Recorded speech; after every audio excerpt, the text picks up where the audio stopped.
নমস্কাৰ, মোৰ নাম মহম্মদ কাছিম হুছেইন। নমস্কাৰ, মোৰ নাম চেনেট কানি। আমি দুইজন নৱম শ্ৰেণীৰ ছাত্ৰ। আজি আমাৰ এই প্ৰকল্পটো হৈছে কলপটুৱা।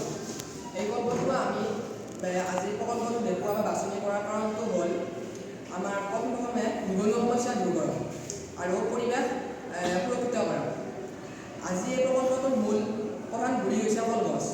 প্ৰথমে আমাৰ কলগছৰ বিষয়ে কিছু বিৱৰণ দাঙি ধৰিম। কলগছ হৈছে এটা ঔষধি গছ। ইয়াক সাধাৰণতে মানুহে খাদ্য হিচাপে ব্যৱহাৰ কৰে, যাক আমি গাঁৱলীয়া ভাষাত কলপচলা বুলি কওঁ। কিন্তু ইয়াৰ বিভিন্ন উপকাৰিতা গুণ আছে। কলগছৰ সাধাৰণতে পাতবোৰ দীঘল হয় আৰু বহল হয়। ইয়াৰ এডাল সৰুৱা থাকে আৰু ইয়াত বহুতো শিৰা থাকে আৰু ইয়াৰ কলগছৰ মূৰা থাকে।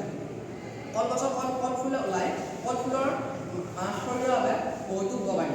ই আমাৰ শৰীৰত তেজৰ হিমোগ্ল'বিন বঢ়োৱাত সহায় কৰে। আজি এই প্ৰকল্পটো কলগছৰ পৰাই ওলোৱা হৈছে। এই প্ৰকল্পটোৰ আজিৰ উপকাৰিতাসমূহ এনেধৰণৰ। প্ৰথমতে এই উপকাৰিতাসমূহ পোৱাৰ আগতে ইয়াৰ লগত ইয়াৰ বিপৰীতভাৱে বিদেশৰ পৰা অহা বা বহিৰাজ্যৰ পৰা অহা বিভিন্ন ধৰণৰ ৰাসায়নিকভাৱে তৈয়াৰ কৰা বাচনবোৰৰ বিষয়ে কিছু ক'ম। এই বাচনবোৰ সাধাৰণতে বিভিন্ন ধৰণৰ প্লাষ্টিক বা বিভিন্ন ধৰণৰ সামঞ্জস্য তৈয়াৰ কৰা হয়, যিবোৰ আমাৰ শৰীৰৰ বহুত অপকাৰী। এইবোৰে সাধাৰণতে আমাৰ শৰীৰত গৈ বহুতো বেমাৰৰ সৃষ্টি কৰিব পাৰে। কিন্তু যদি আমি এই কলপটুৱাত খাদ্য খাওঁ, তেতিয়াহ'লে কোনো ধৰণৰ আমাৰ শৰীৰত বেমাৰৰ আজাৰ সৃষ্টি কৰিব নোৱাৰিব।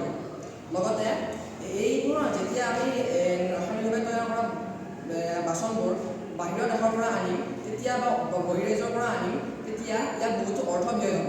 কিন্তু আমাৰ এই কলপটুৱা যিহেতু আমাৰ নিজৰ মাতৃভূমিত ইয়াতে কলগছ উৎপন্ন হয়, গতিকে আমি ইয়াৰ জৰিয়তে যদি এই বাচনবোৰ তৈয়াৰ কৰোঁ, তেতিয়াহ'লে আমাৰ কোনো ধৰণৰ অৰ্থপাতি ব্যয় নহয়।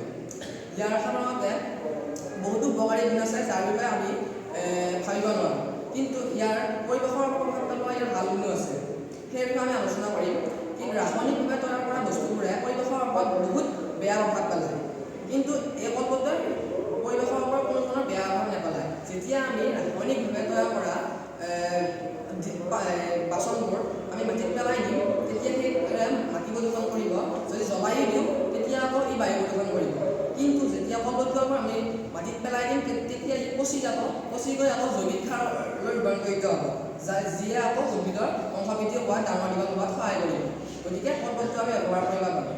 যদি আমি ইয়াক উদ্যোগ ভৱিষ্যতলৈ বিভিন্ন ধৰণৰ উন্নত মানৰ প্ৰযুক্তি ব্যৱহাৰ কৰি কিছু পৰিমাণে আগুৱাই লৈ যাব পাৰোঁ, তেতিয়া আমাৰ নিজৰ মাতৃভূমিৰ লগতে অন্য ৰাজ্যৰ পৰাও বা আমাৰ ৰাজ্যও বিভিন্ন ধৰণৰ অৰ্থনৈতিকভাৱে কিছু সকাহ লাভ কৰিব আৰু আত্মনিৰ্ভৰশীলতা সফল হ'ব পাৰিব। নিবনুৱা সমস্যা কিছু পৰিমাণে আমাৰ দূৰ হ'ব। গতিকে আমি এই প্ৰকল্পটো আজি এইখিনিয়ে কৈছোঁ।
জৰিয়তে কি কৰিব পাৰি কৈ দিয়ক। ইয়াত আমি বিভিন্ন ধৰণৰ খাদ্য খাব পাৰোঁ, বিভিন্ন ধৰণৰ মাংগলিক খাদ্য ব্যৱহাৰ কৰিব পৰা যাব। কি লাভ? ইয়াৰ পৰা এইটো আমাৰ লাভ হ'ব যে ইয়াৰ পৰা যেন অৰ্থ আগতে আমি কৈ আহিছোঁ যে ইয়াৰ পৰা অৰ্থ ব্যয় নহয়, লগতে আত্মনিৰ্ভৰশীল মানুহ হ'ব পাৰিব, লগতে ইয়াত খালে আমাৰ বিভিন্ন বেমাৰ আজাৰৰ পৰা হাত সাৰিব পাৰিম। আদিম দিনত আগতে এই প্ৰকল্পটো ব্যৱহাৰ কৰা হৈছিল, কিন্তু বৰ্তমান প্ৰজন্মই এই প্ৰকল্পটো প্ৰায় বাদ দিয়াৰ নিচিনাই হৈছে। যদি আমি এই প্ৰকল্পটো আকৌ যদি আমি আনো তেতিয়াহ'লে আমাৰ বিভিন্ন বেমাৰ আজাৰ